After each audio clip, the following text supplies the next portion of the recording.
ஒன்றே சொல்வார் ஒன்றே செய்வார் உள்ளத்தில் உள்ளது அமைதி.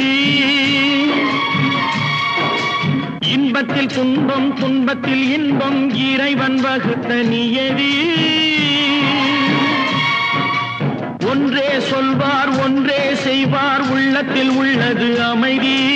இன்பத்தில் துன்பம் துன்பத்தில் இன்பம் இறைவன் வகுத்த நியதி. சொல்லுக்கு செய்கை பொன்னாகும் வரும் துன்பத்தில் இன்பம் பட்டாகும்.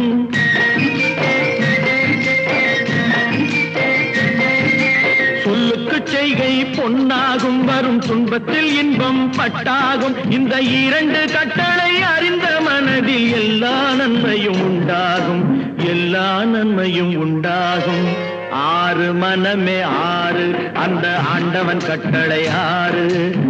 ஆறு மனமே ஆறு, அந்த ஆண்டவன் கட்டளை